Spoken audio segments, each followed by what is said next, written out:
Hey there, it's Big Time here at natg coming at you with a little War Robots action. And we're going to blow a few things up and welcome to Netherland. That's right, we're at the Nether Netherland Ranch and we're going to go out here and we're going to blow a few things up with my neatly equipped Nether. We're also going to talk a little bit about Titan pilots, guys. They are coming to the game. We tested them this last weekend. Geez, guys, that Nether's just zipping around there really hardcore. That's probably what I look like to other players too. But the pilot's coming in.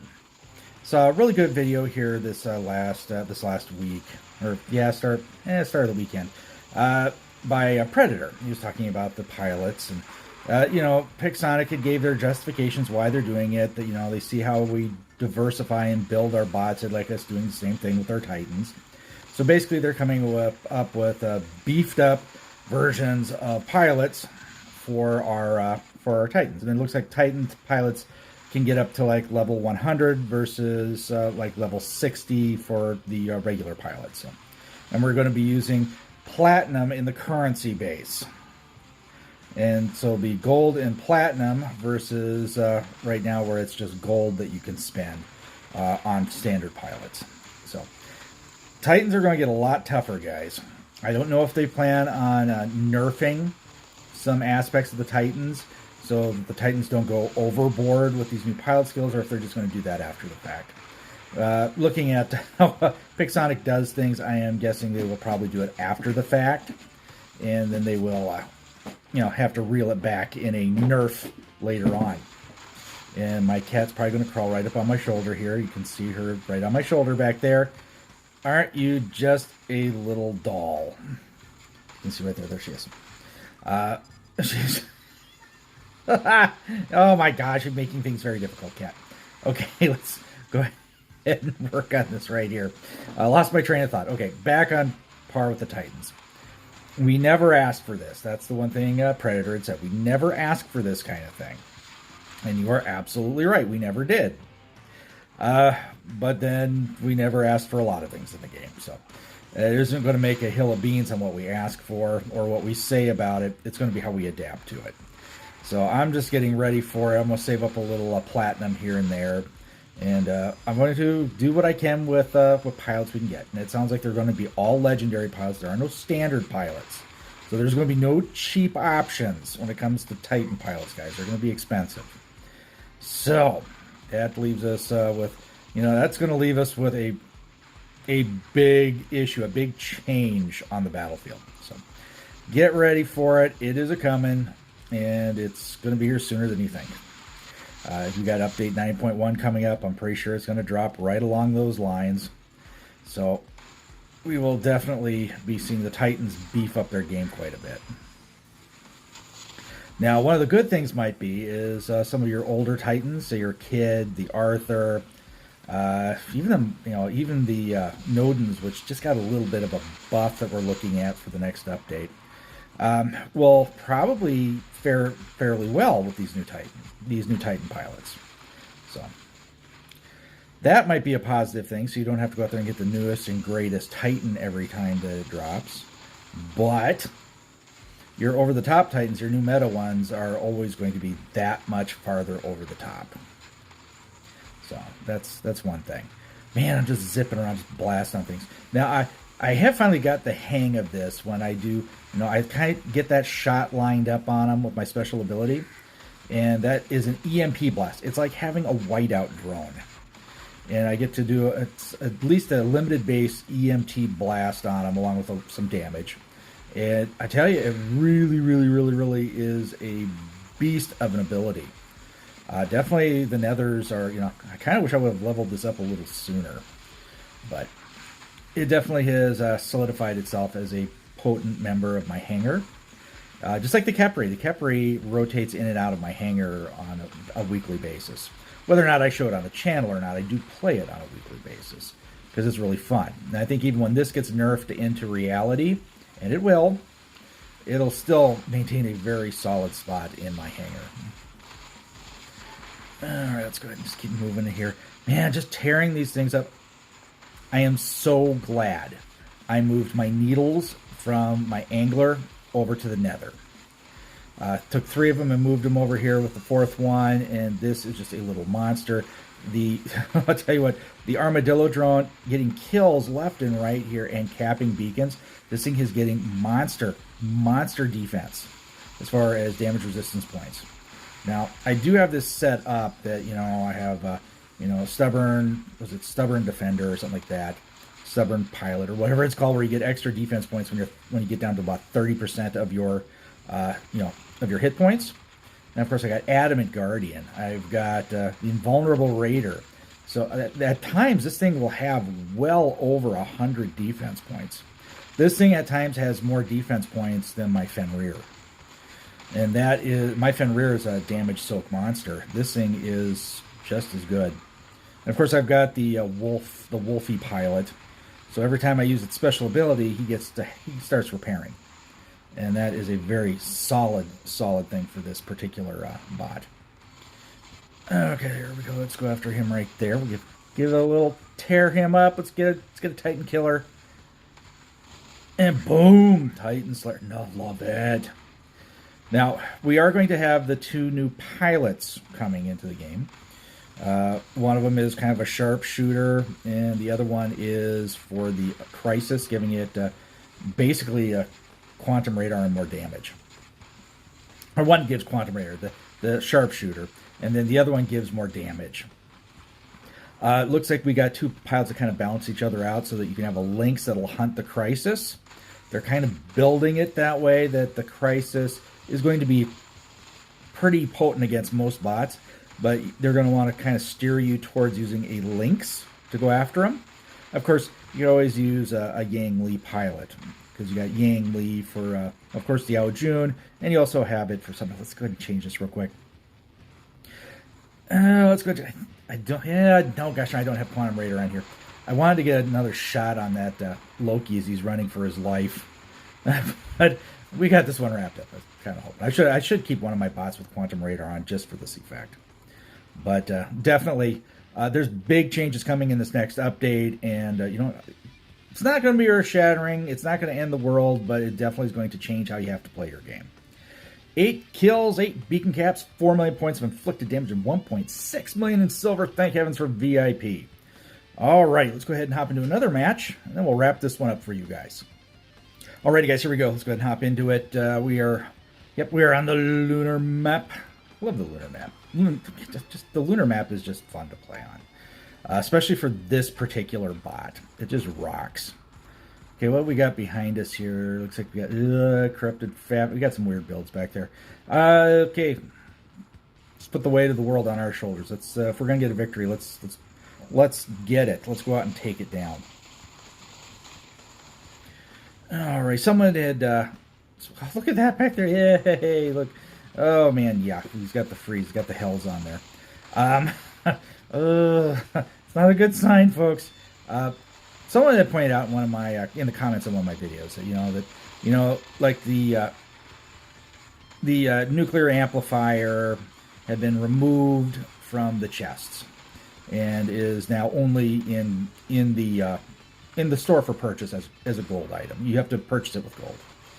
And he is absolutely correct. That is right. And that is kind of the way of this game goes. I expect in the next several months, maybe half a year, you're going to see the repair amplifier drop there. Once they stop making money with people trying to get the repair amplifier, when people are kind of stocked up on it, they're going to move it as a gold item. And you're going to have to buy it for probably about 5,000 gold, just like the nuclear amplifier.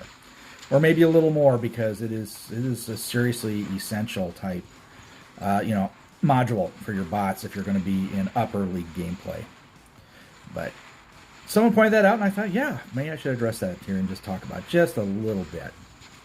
Now, that's kind of the way things are, guys, with the scarcity in the game, is things start out exceedingly hard to get, and they are very expensive to get. But as time goes on and more people get them, and it becomes kind of the norm, the prices drop and it becomes more available. And that is true with everything, guys. Everything in the game goes that way. So, at some point in time, I expect to see that microchips for drones are going to become a lot easier to get, probably be 6 months to a year down the road. So you got to hang. This is not a game that you're going to play for a week, and you'll get the top end stuff. Not unless you're spending several $1,000s. You're going to have to be very patient and wait for things to drop into the the pocket change spending category. And of course, if you're a free to play player, it is definitely going to be it's going to be a long grind no matter how you cut it. Oh, we got ourselves a kraken. Gotta move. Let's get back. We're gonna kind of shoot around here. We got a bully ball right there. He's getting the beacon. Let's shoot for the other side here. We got the majority of the beacons, so it's not crucial that I sit over on that side. Let's go ahead and give the Fenrir a little love right here. Of course, I want to thank anyone who gave comments for giving me ideas to talk about stuff in the videos. I really appreciate it. And of course, if any of you see or hear anything that you'd like me to talk about, definitely put it in the comments. I read my comments. I do respond to more than a few of them. And I do like to cover topics you guys want to see covered. So make sure you're in the comments if you're watching this. All right, let's go ahead and let's zip up around here. We got multiple bots over here, but I think we can thin this out a little bit. Let's go ahead and work on him right there. And if you're seeing some flashing lights behind me, that is because, well, my cat is now crawling up on the curtains and opening up my bedroom window. So, you silly little monster. Oh, yeah. Cats, gotta love them. And I could say other things about them, but we'll just say that. You gotta love them. God bless their furry little hearts. All right, let's get this guy right here. Oh, I thought I was going to get him. Definitely cap and beacons, guys. We are down. We're down a player. Or we're down. No, we're stocked back up. For a second, we were down 2 points. I thought we were down. So it looks like they are down a player. That works in our favor. Dr. Disaster. Oh, I love that name. I like that. I've often thought about running Major Mayhem. And of course, there was always General Disaster, which I thought was always good. Those were some names I saw years back on when I used to announce the name of the game in my videos. Definitely Dr. Disaster is pretty good there. I like that. Okay, let's work on this guy right here. Come on. Goodbye, Fenny. Boom. Nice. Oh, see, Erebus right there.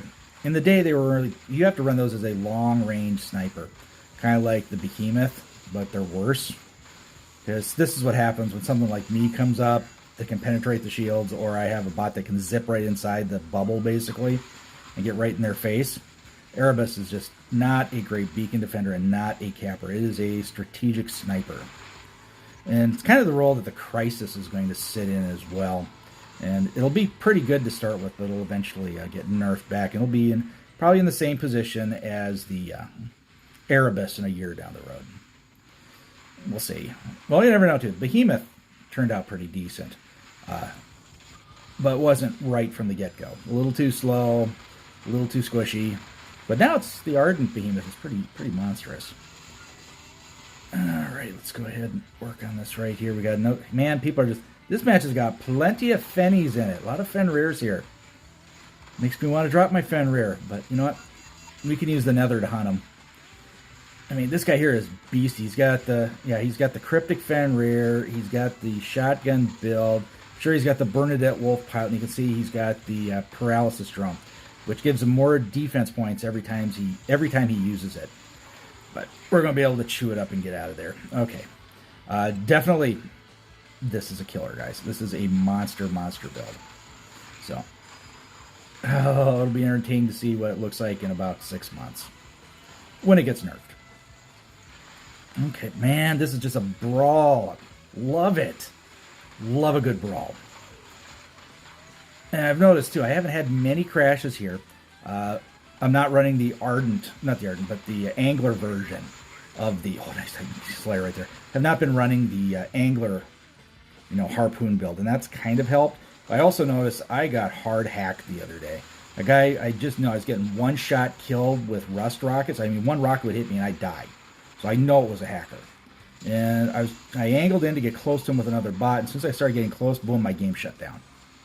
It was a hack. Someone hacked it and shut me down. because they did not want me to get close enough to them to see their player name and then report them at the end of the match. Which, honestly, reporting stuff at times doesn't seem like it does anything anyhow, but still, the person was very cagey about it. He definitely kept me away from him. That was entertaining. That kind of lock-pinned it for me. That definitely a fair chunk of the game crashes that are out there are definitely due to the soft hacks, or the subtle hacks. Whether they're directly shutting your game down, or it's just messing with the lag on the server. Alrighty, bingo, we took it. Welcome to the Netherlands. It was all Nether this episode. I did manage to drop the Mars once, but wow. 6.5 million with the Nether. Nice. Let's go ahead and take a little box. Let's take our little silver crate there. I'm cycling through. 6.5 million, 12 kills, 9 beacon caps, 2.5 million in silver, and beacon rush. Wow. That's what happens when you have the boosters and VIP going. You can get a pretty decent run there. Alrighty, guys, quick tips, and we're out of here. Looks like we had looks like on both teams here we had a dropper on each side. Or yeah, they had been droppers, or their game crashed, or something happened. But definitely, it was a fun one. 12 and 9, 6.5. That was just a pounder match. Shout out to Chappie on the other side. He had a 4.4 million match, 5x7. And top player over there looks like Alpha Acurious, 5. 2.4, 4x5. It was fun. All right, guys, time to bail out of here. Hope you guys have a fantastic rest of your day. If you like what you're seeing and hearing, make sure to give this a thumbs up. And, of course, subscribe to the channel. That way you know when I'm dropping it. All right, guys, stay safe and healthy. Watch out for each other. I'll catch you on the battlefield.